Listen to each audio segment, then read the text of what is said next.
Perkembangan kasus HIV/AIDS di Kabupaten Probolinggo disinyalir mengikuti perkembangan dunia digital yang belakangan ini semakin marak, terutama dalam penggunaan media sosial atau medsos. Meningkatnya tren kasus ini dilatari dari berbagai faktor, di antaranya tempat prostitusi dan maraknya teknologi digital yang cukup masif di berbagai kalangan, sehingga aktivitas transaksi prostitusi semakin mudah terjadi di dunia maya. HIV/AIDS merupakan virus yang menyerang sistem imunitas. Infeksi virus ini mampu menurunkan kemampuan imunitas manusia dalam melawan benda-benda asing di dalam tubuh, yang pada tahap terminal infeksinya dapat menyebabkan yang namanya AIDS.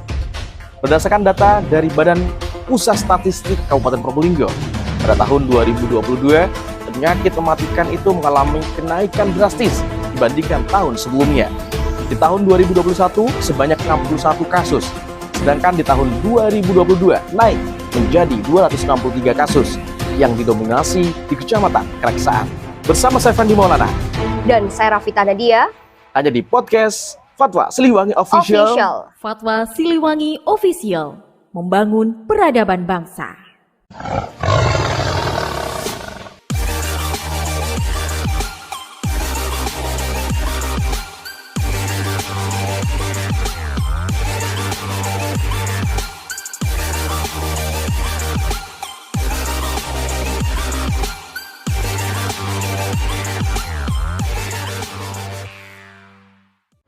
baik, kali ini masih bersama Fatwa Siliwangi Official dengan saya Rafita Nadia. Dan saya Fandi Maulana. Baik, kali ini kita akan membahas tema ancaman HIV/AIDS di Kabupaten Probolinggo. Dan juga maraknya prostitusi online ya, tentunya di media sosial. Nah, Betul hari ini sekali. yang jelas sudah kita menghadirkan narasumber kita dari Dinas Kesehatan ya. Betul, Ada Ibu, Kepala Bidang Pencegahan dan Pengendalian betul, Penyakit. ada Ibu Betul Dewi sekali. Veronica. Nah, kita manggilnya Ibu atau Mbak nih? Mana aja. Ibu aja lah ya. Karena ibu dokternya masih muda sekali, Betul sekali. masih cantik sekali. Dan ini schedule-nya dari minggu kemarin Mbak Vita ya. Iya. Namun beliaunya karena kurang fit dan hari ini Iya. alhamdulillah beliau sudah bisa gitu Iya, ya. Mas bisa menyempatkan waktu, sudah Betul. sangat bersyukur sekali bisa ketemu di sini. Benar sekali, karena tema yang akan kita angkat atau kita bahas kali ini sangat rentan sekali karena terkait masalah penyakit menular, penyakit mematikan juga gitu Bu Iya. Dokter gitu ya. Betul sekali. Iya. Baik, ini langsung aja Ya. untuk Ibu Dokter Dewi. Saya pengen nanya, menurut Ibu Dokter nih, apa sih definisi dari penyakit HIV/AIDS itu? Dan apa gejala-gejala bagi orang yang sudah terdeteksi dengan penyakit virus ini? Baik, sebelumnya kita perlu bedakan dulu antara HIV dan AIDS ya. Jadi HIV itu kan memang Human Immunodeficiency Virus, itu adalah nama virusnya. Jadi HIV itu adalah nama virusnya, sedangkan AIDS itu kan Acquired Immunodeficiency Syndrome. Jadi kumpulan gejala, beda. Jadi kalau HIV adalah virusnya, sedangkan AIDS itu adalah kumpulan gejala dari penurunan imunitas yang disebabkan oleh virus HIV. Jadi kalau sudah menimbulkan gejala dan timbulnya beberapa gejala yang ditimbulkan oleh virus HIV, itu namanya AIDS. Seperti itu. Kemudian kalau ditanya gejala itu bisa mulai dari yang ringan sampai yang berat karena ada stadiumnya. Jadi di HIV/AIDS itu ada stadium 1 sampai 4. Dan kita biasa menyebut orang dengan HIV itu dengan sebutan ODIV. Jadi bukan ODA. Sekarang ODIV sebutannya orang dengan HIV virus. Jadi setiap orang yang terinfeksi virus HIV di badannya itu sebutannya dengan ODIV. Nah, nama penyakitnya itu yang ditimbulkan oleh karena HIV itu adalah AIDS. Gejalanya yang paling ringan ya sama seperti kita kalau sakit nggak enak badan, terus kemudian ada batuk secara kronis, diare selama 1 bulan, demam, terus kemudian juga kalau yang sampai berat itu sampai penurunan kesadaran karena virus itu bisa naik sampai ke otak dan menimbulkan kematian. Penurunan imun juga bisa ya Bu ya? Memang sebabnya adalah penurunan imun. Jadi virus HIV itu menurunkan imunitas pasien atau orang yang terinfeksi. Dengan menurunnya imunitas itu sehingga penyakit infeksi baik yang disebabkan oleh bakteri, virus maupun jamur itu datang semua karena daya tahan tubuh kita yang dilemahkan. Gitu. Nah, bagi orang-orang yang sudah terjangkit, Dok, apakah ada beberapa orang yang memang tidak sadar dirinya itu terdeteksi, kemudian mereka tiba-tiba sakit atau langsung seperti tadi kata dokter kesadaran dirinya hilang, padahal sebelumnya sehat-sehat saja. Banyak sekali seperti itu. Bisa banget. Jadi memang sebagian besar orang itu tidak tahu kalau dirinya terinfeksi. Jadi satu-satunya cara untuk bisa tahu kita terinfeksi HIV adalah dengan tes. Ya, jadi secara klinis mungkin bisa, tetapi perlu diketahui bahwa penularan HIV itu tidak mudah. Ya, HIV itu ditularkan dengan cara yang khusus. Jadi tidak seperti kita penyakit influenza ya atau ISPA gitu.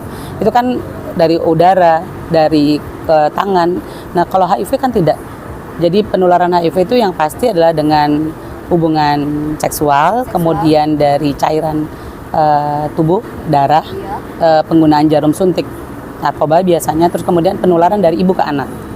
Ya, jadi kenapa orang itu nggak sadar kalau dirinya tertular? Karena mulai dari kita terinfeksi atau kita kontak dengan orang yang positif, itu kita masih ada periode jendela, namanya sekitar 3-6 bulan.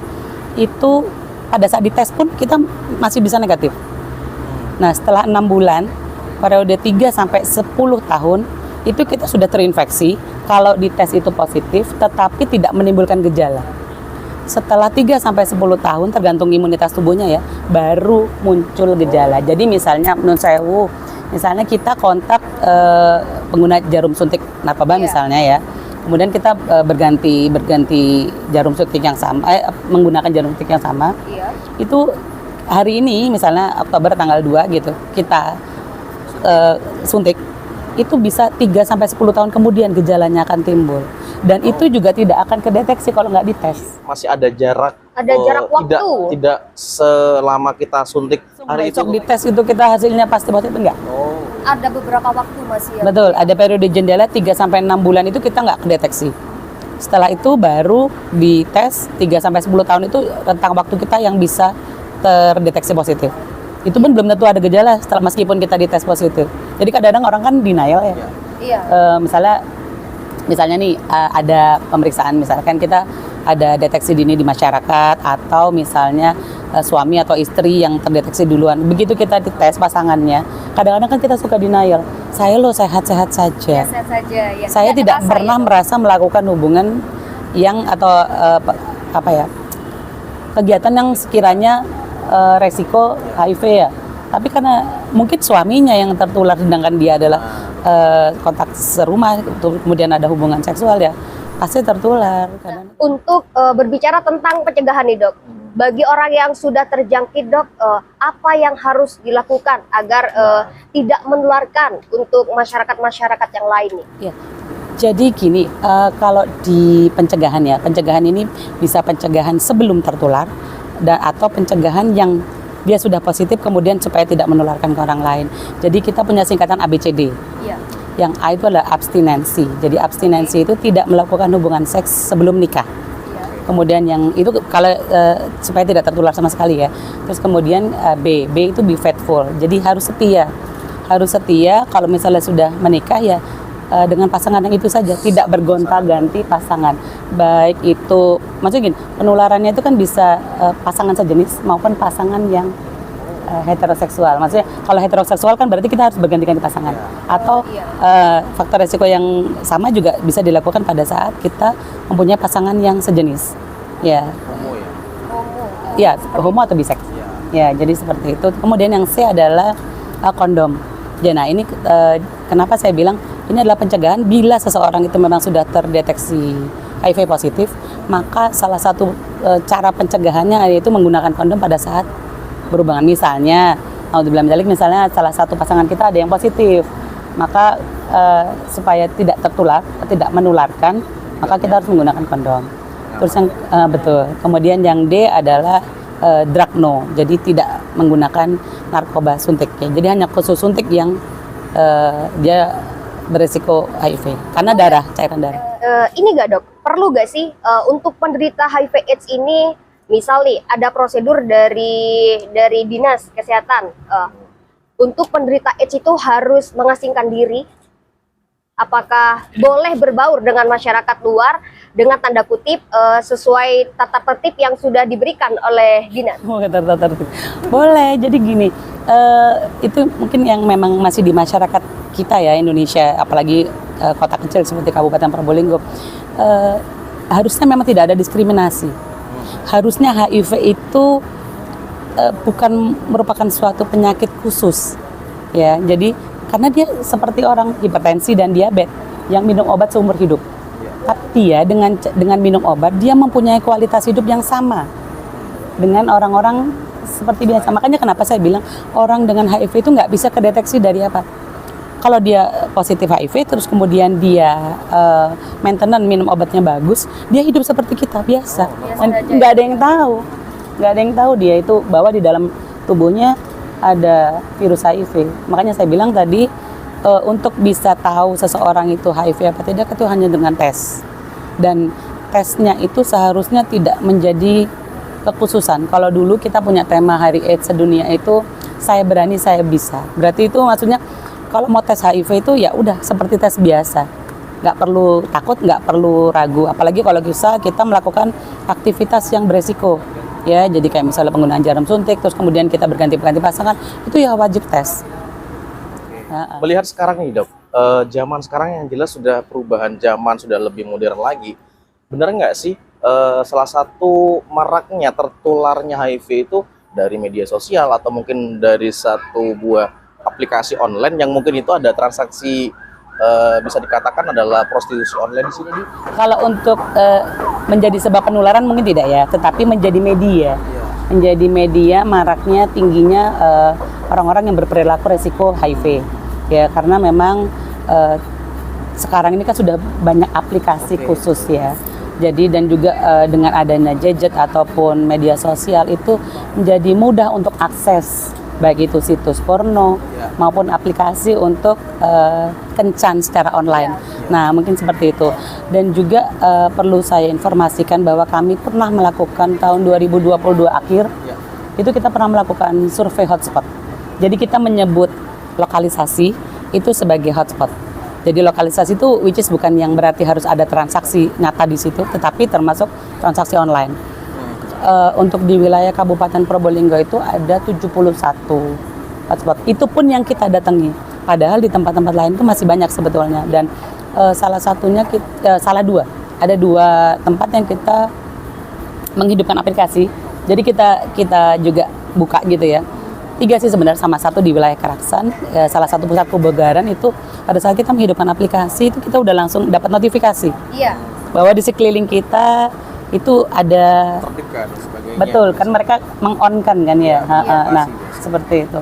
Dan itu ada di Kabupaten Probolinggo. Nah, Masih di wilayah melihat sini. dari data statistik dari Dinas Kesehatan nih, yang jelas tahun lalu banyak sekali virus ini terjangkitnya ke ibu rumah tangga.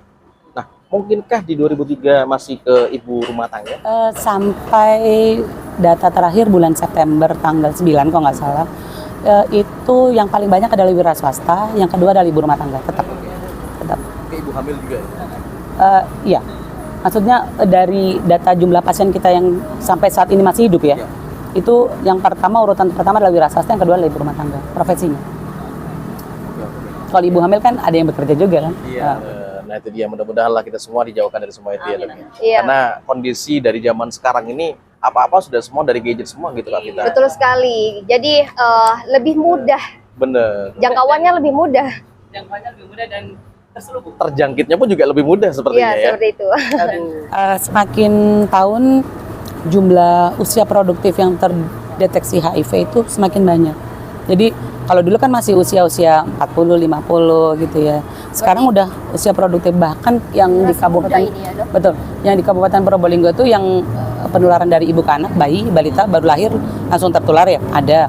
Terus yang terakhir itu masih usia SMP SMA. Bahkan sekarang pernah Fandi itu di salah satu tempat tongkrongan Kak Vita itu biasanya kumpul sama anak SMA, bahkan anak muda itu dia obrolannya malah ke aplikasi, obrolannya malah ke tanda kutip suatu tempat yang inisial O gitu-gitu. Sudah paham ya, Malah karena ke memang sana gitu loh. mudah, apalagi sekarang searching sudah bisa kan Bu.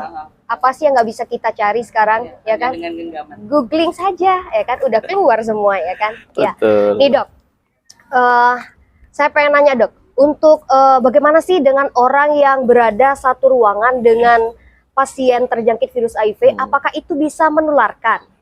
Dan apakah pasien dengan yang sudah terjangkit HIV itu bisa disembuhkan? Baik. Pertanyaan yang pertama tadi tentang kalau kita satu ruangan Iya, bisa tertular apa enggak? iya, Sekali lagi saya tekankan bahwa penularan HIV itu tidak mudah. Ya kan, tadi yang saya sampaikan ada hubungan seksual, terus kemudian pertukaran cairan tubuh atau darah, terus kemudian dari ibu ke anak. Jadi kalau misalnya kita dalam satu ruangan bersama dengan orang HIV, tidak tidak menularkan. tidak menularkan karena kan kita tidak ada kontak, bahkan kita bersentuhan, berjabat tangan, berciuman, gigitan nyamuk itu tidak menularkan. Ya, jadi memang harus ada kontak tubuh dan kontak tubuhnya itu juga yang sekiranya ada cairan atau sel darah yang mengenai kita. Berbicara nih tentang pasangan sejenis seperti yang dokter katakan tadi, jelaskan, dan juga narkoba seperti cairan, itu kan menularkan HIV/AIDS, Dok. Jadi saat ini sumbangsi terbesar itu pada ini narkoba dan sesama jenis ini Dok, yang terdeteksi banyak menularkan. Narkoba untuk suntik di Kabupaten Probolinggo belum ya? Belum. Jadi lebih ke pekerja seks, kemudian juga LSL. Jadi kita kalau di LSL itu laki-laki, seks laki-laki. Ya, gitu ya, betul. Jadi kalau orang awam kan nyebutnya seperti itu. Kalau kami di program atau di orang kesehatan biasanya nyebutnya LSL. Nah, apakah bisa menularkan dengan berciuman juga, Dok? Mohon maaf nih, berciuman. Apakah menularkan? Jadi untuk bisa tertular HIV itu juga harus dalam kapasitas jumlah virusnya tuh banyak. Nah, jadi kalau di air liur itu tidak ditemukan virus HIV. Bisa ditemukan virus HIV apabila memang ada luka di mulut atau ada kontak dengan sel darah. Otomatis kalau luka di mulut itu kan mesti ada darah. Nah, itu bisa ditemukan virus HIV pada saat diperiksa air liurnya. Tetapi itu dalam jumlah yang sedikit. Jadi kalau bisa dibahasakan berciuman itu tidak menularkan HIV. Sangat menarik sekali ya Kak Vita ya. Tapi nanti kita akan bahas lebih lanjut. Ini edukasi banget loh Kak Fandi buat teman-teman di rumah, apalagi buat generasi kita. Pemudi, ya, iya, bener. Jangan sampai nih buat teman-teman semuanya, apalagi anak-anak ibu di rumah perlu edukasi yang banyak, apalagi diiringi dengan mungkin lebih banyak lagi ke hal-hal positif, misal ngaji seperti itu, belajar, pendampingan lah seperti pendampingan itu. dari orang tua juga. Baik, pemerhati Fatwa Siliwangi Official, kita akan kembali sesaat lagi, masih tetap di Fatwa Siliwangi Official.